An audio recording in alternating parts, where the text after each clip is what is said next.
स्वागत है आप सभी का। आपके साथ मैं पल्लवी रविंद्र सिंह। जयपुर से बड़ी खबर के साथ बुलेटिन की शुरुआत। कांग्रेस वार रूम में संगठन की दूसरी बैठक शुरू हो चुकी है। बड़ी खबर है, संगठन निर्माण और गतिविधियों पर चर्चा की जा रही है, समीक्षा हो रही है। वार रूम में प्रदेश कोऑर्डिनेटर कमेटी की हो रही है बैठक। निकाय चुनाव को लेकर अहम चर्चा जारी। नए दफ्तर के निर्माण को लेकर के भी चर्चा यहाँ पर हो रही है। तो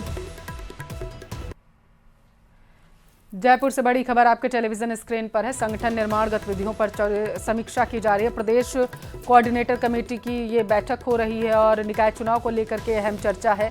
निकाय चुनाव को लेकर के देखिए चर्चा हो रही है। नए दफ्तर के निर्माण को लेकर के भी समीक्षा जो लगातार जारी है।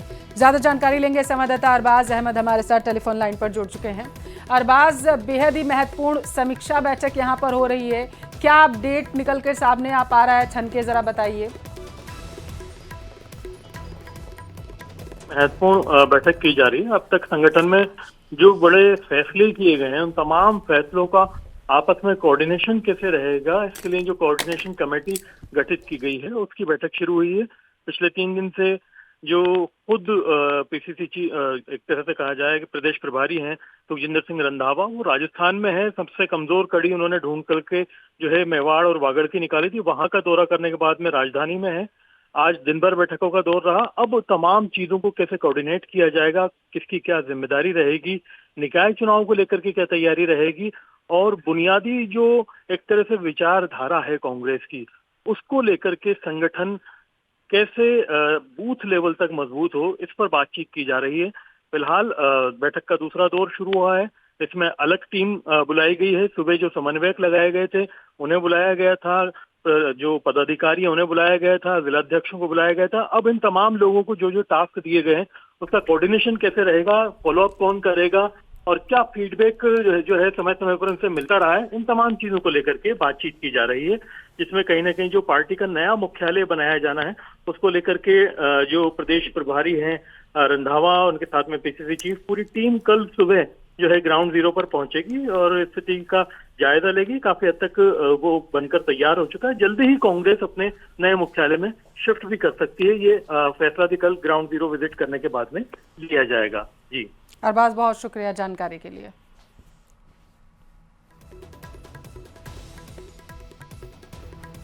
जयपुर का रुख करेंगे। बीजेपी प्रदेश अध्यक्ष मदन राठौड़ की टीम बिल्कुल तैयार है। बीजेपी प्रदेश अध्यक्ष मदन राठौड़ का बड़ा बयान सामने आया। उन्होंने कहा हमने टीम तैयार कर दिल्ली भेज दी है और स्वीकृति मिलते ही टीम घोषित कर दी जाएगी। तो वर्तमान पदाधिकारियों को भी नई टीम में स्थान दिया जा सकता है। मदन राठौड़ की तरफ से बड़ा बयान आया। बीजेपी प्रदेश अध्यक्ष मदन राठौड़ ने कहा हमने टीम तैयार कर ली है, दिल्ली भेज दी गई है, बस स्वीकृति मिलते ही घोषणा की जाएगी। हर व्यक्ति को काम, मतलब हर कार्यकर्ता को काम, और हर काम के लिए कार्यकर्ता।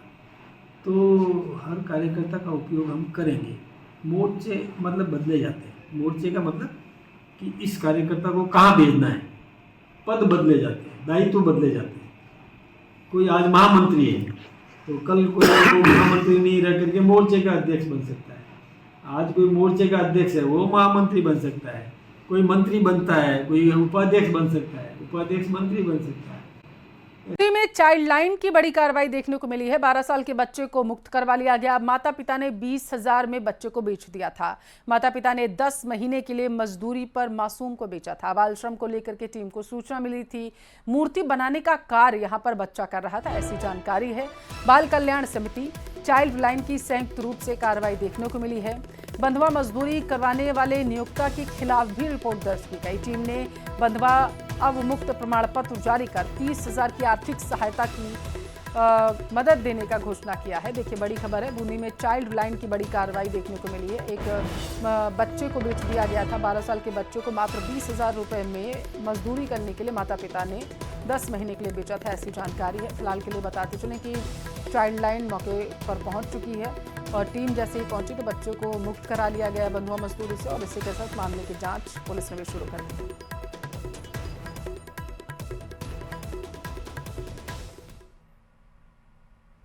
बूंदी के गोकुलपुरा गांव में शमशान की भूमि पर अतिक्रमण की लगातार शिकायत के बाद हिंडोली तहसीलदार कमलेश मीणा और हिंडोली थाना पुलिस जाब्ता मौके पर पहुंचा। शमशान भूमि अतिक्रमण हटाने की कार्रवाई शुरू की गई। लगभग 1 घंटे की समझाइश के बाद अतिक्रमणकारियों की अपनी सहमति और शमशान की भूमि से अतिक्रमण हटाने की कार्रवाई शुरू की गई है। प्रशासन ने 10 बिस्वा जमीन को अतिक्रमण मुक्त करवाते हुए पंचायत को सुपुर्द कर दिया।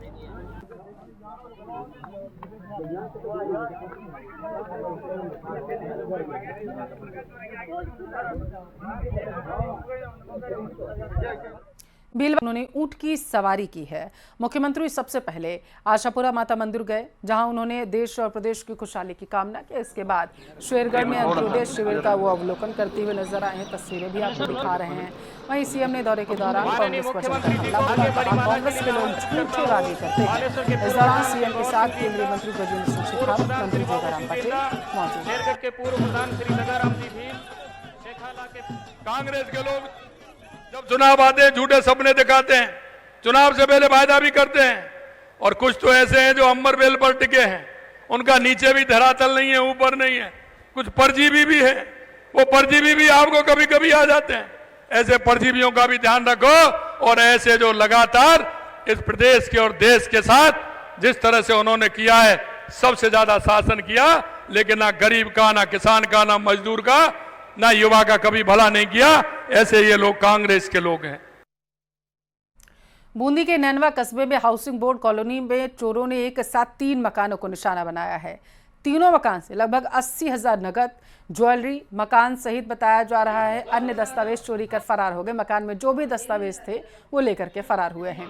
पीड़ितों ने नैनवा थाना पुलिस को सूचना दी है, जिसके बाद मौके से पुलिस ने साक्ष्य जुटा लिए हैं।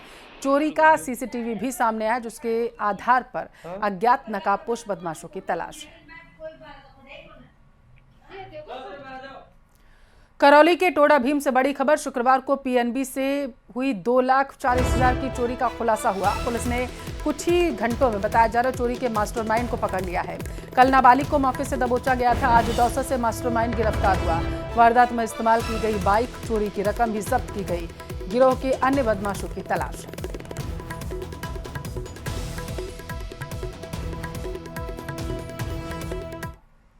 डिडवाना के नावा से चोरी की लाइव तस्वीरें आई हैं। नावा के रेलवे स्टेशन परिसर से बाइक चोरी हुई। चोरी की घटना सीसीटीवी में कैद हो गई। ड्यूटी के दौरान रेलवे कर्मचारी की बाइक चोरी हुई। जीआरपी पुलिस मामले की जांच कर रही है।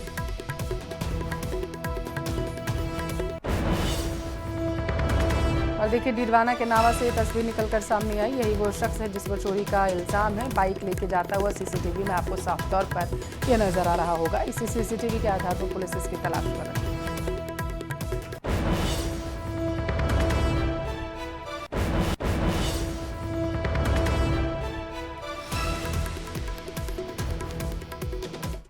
सीकर जिले के नीमका थाना के लादिकाबास गांव के राजकीय उच्च माध्यमिक विद्यालय में एक शिक्षक शराब के नशे में स्कूल आ गया। जब ग्रामीणों को मामले की जानकारी लगी तो स्कूल में जताकर वो विरोध जताने पहुंचे। इसके बाद ग्रामीणों के पैर पकड़कर माफी मांगने लगा वो। पूरी घटना का वीडियो सामने आया। बताया जा रहा है कि वीडियो सामने आने के बाद शिक्षा विभाग हरकत में आ चुका है। ग्रामीणों ने बताया कि टीचर अशोक मीणा कई बार स्कूल में शराब के नशे में आता है। समझाइश के बाद भी टीचर हरकतों से बाज नहीं आया। टीचर अशोक मीणा शराब के नशे में स्कूल में पहुंचा तो बच्चों ने परिजनों को सूचना दी थी।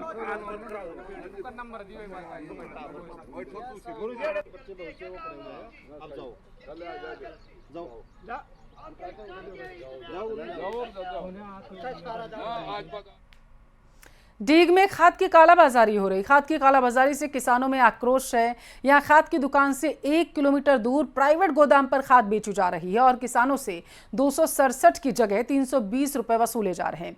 किसानों को एक पर्ची दी जाती है, प्राइवेट गोदाम पर भेजा जाता है। शिकायत के बावजूद कृषि विभाग कोई कार्रवाई नहीं कर रहा, ऐसा गंभीर आरोप है। कितने रुपए का मिल रहा है? 320 सरकारी रेट तो 270 रुपए है इसकी। 320 का मिल रहा है। पैसे कहाँ जमा करा के आए हो? वही करवाना है दुकान बिल्लू की। यही लाए बिल्लू के यहाँ से, गोदाम से ले गए। कितने पैसे का दिया है? 320 रुपए दिया था। अंदर विलेज सामोली, तहसील कठुमर। सामोली कठुमर के पास है जो कठुमर के पास। हाँ। जी। इस कट्टे की फ्रंट रेट जी 280 है। ₹266.50 है। हाँ, और इसको ब्लैक में 350 320 का दे रहे हैं। सवाई माधोपुर में भारी बारिश के बाद जिले के ग्रामीण इलाकों में बाढ़ जैसे हालात हैं। पानी भरने से सैलाब में आदलवाड़ा स्कूल, गाड़ियां भी डूब चुकी हैं। इटावा के बालाजी मंदिर में 4 फीट तक पानी भर गया। भारी बारिश के बाद भी सुरक्षा इंतजाम दूर दूर तक नहीं दिखाई दे रहे हैं यहाँ पर, जिसकी वजह से हालात और ज़्यादा ख़राब हो रहे हैं। तस्वीरों में आप देखिए स्कूल के अंदर पानी भर चुका है। तो वहीं बात करें कि धार्मिक स्थलों की, तो वहाँ पर भी घुटनों तक पानी भरा हुआ है, जिसकी वजह से सबसे ज़्यादा परेशानी का सामना यहाँ के रहवासियों को करना पड़ रहा है। तो तस्वीरें देखिए, सैलाब में पूरा आदलवाड़ा स्कूल जो है वो डूब चुका है और इससे भारी नुकसान की आशंका भी प्रशासन की तरफ से जताई जा रही है।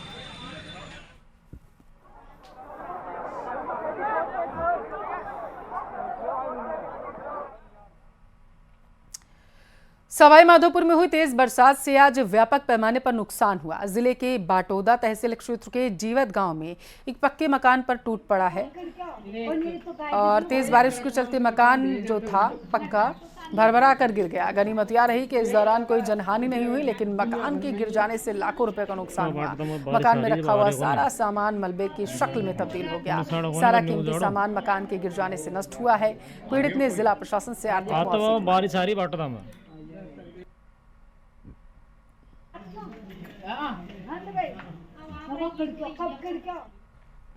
टोंक से बड़ी खबर, बारिश ने टूटी सड़कों की पोल खोल दी है। टूटी सड़क पर पानी भरा होने से नाले में कार गिर गई। सीवरेज के काम में लापरवाही से सड़क में पड़े गड्ढे और कार सवारों को स्थानीय लोगों ने बाहर निकाला। टोंक शहर के सोलमपुरा रोड मोदी चौक की घटना है। बरसाती पानी जो है भराव से स्थानीय लोगों में आक्रोश है। नगर परिषद की लापरवाही से पानी की निकासी नहीं हुई। सूचना के बाद नगर परिषद की टीम मौके पर पहुंची।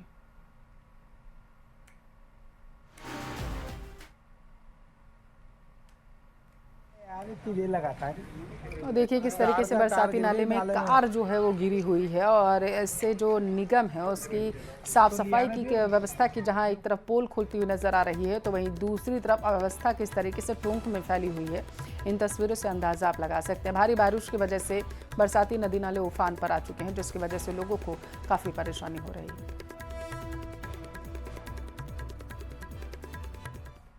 टोंक में नगर परिषद के दावों की पोल खुली है। शहर में करोड़ों रुपए की सीवरेज परियोजना के बाद शहर नरक बना हुआ है। जगह जगह सीवरेज के उफनते ढक्कन से बाजार में बदबूदार पानी फैल रहा है। शहर के डिपो इलाके में सीवरेज चैम्बर से निकल रहा गंदा बदबूदार पानी सड़क पर फैल गया। इस गंदगी से राहगीरों की और स्थानीय लोगों की परेशानी बढ़ चुकी है। यहाँ बाजार में तकरीबन 150 दुकानदारों ने सीवरेज का काम कर रही कंपनी EMS इंफ्रा और नगर परिषद अधिकारियों को लगातार शिकायत दी, लेकिन मिलीभगत के कारण नगर परिषद ने ना तो कंपनी को इस बारे में नोटिस दिया, ना ही सीवरेज कार्यों का सुधार किया। यहाँ के स्थानीय लोगों ने इस परेशानी को लेकर आप बीती भी सुनाई है। ये अब देखो ना, ये नाला सीवरेज लाइन है, ये पूरा गंदा पानी इसमें बह रहा है और इशारा मतलब थोड़ी सी बरसात होती है यही पोजीशन आती है, काम कोई भी नहीं कर सकता। अब हमारा काम है जमीन में बैठ के काम करने का। अब इस पोजीशन में कहाँ तो हम लेटेंगे, कहाँ बैठेंगे, कैसे काम करेंगे। 10-12 दिन से परेशानी हो रही है हमें, बहुत ज्यादा काम धंधे करने से पूरी परेशानी हो रही है। कीचड़ कादा, अब आप बताइए कैसे काम करेंगे। यहाँ का माहौल तो ये है सर, सब परेशान हो रहे हैं। अब ये क्या करें, बेचारे मजदूर आदमी है सब। सीकर में आज दोपहर बाद झमाझम बारिश का दौर शुरू हुआ। जिले के कई इलाकों में अच्छी बरसात हुई। खाटू श्याम जी इलाके में अच्छी बरसात हुई है, इस वजह से श्रद्धालुओं को परेशानी का सामना करना पड़ा। खाटू श्याम जी में वीकेंड की वजह से, मासिक मेले की वजह से आज जबरदस्त भीड़ है। कस्बे में जगह जगह पानी भर गया, लोगों को परेशानी हो रही है। इसके साथ साथ श्री माधोपुर इलाके में भी अच्छी बारिश हुई, लोगों को गर्मी से राहत मिली, लेकिन शहर के कई निचले इलाके पानी से भर गए। सीकर जिला मुख्यालय फतेहपुर इलाके में भी बारिश का दौर जारी है। 2 दिन जिले में तेज बारिश होगी, इसका अलर्ट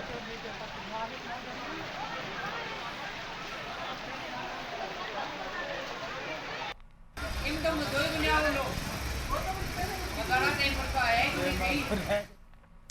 जालौर के भीनमाल शहर में पहली बारिश के बाद ही सड़कें जो है पूरी तरीके से उनकी हालत खराब हो चुकी है।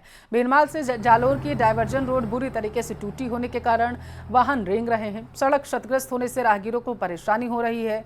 आए दिन दुर्घटनाएं हो रही हैं। फिलहाल भीनमाल रोड पर कंस्ट्रक्शन कार्य चलने की वजह से जालोर जाने वाला ट्रैफिक इस रोड पर डाइवर्ट किया गया, जिसकी वजह से इस सड़क पर यातायात दबाव भी काफी बना है।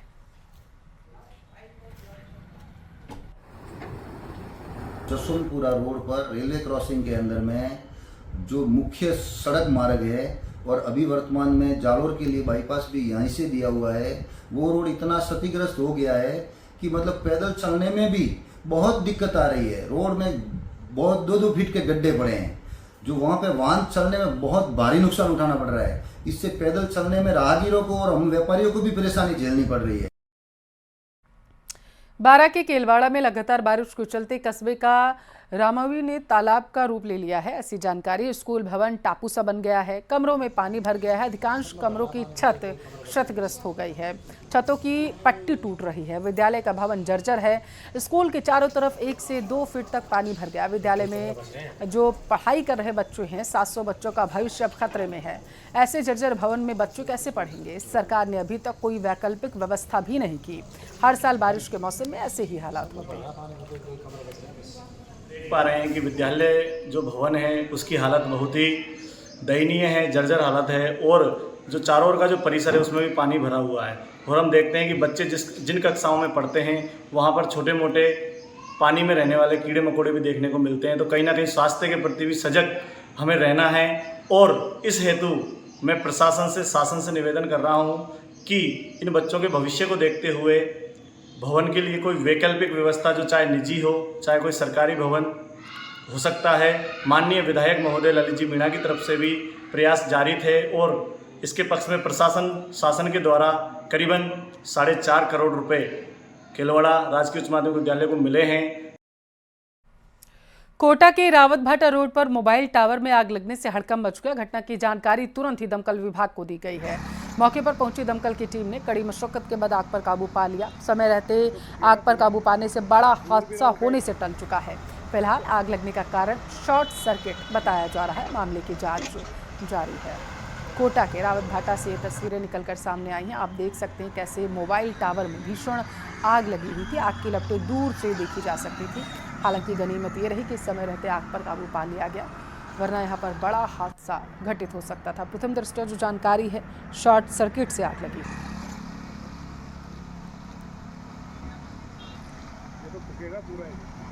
दूर भी रहो कहीं।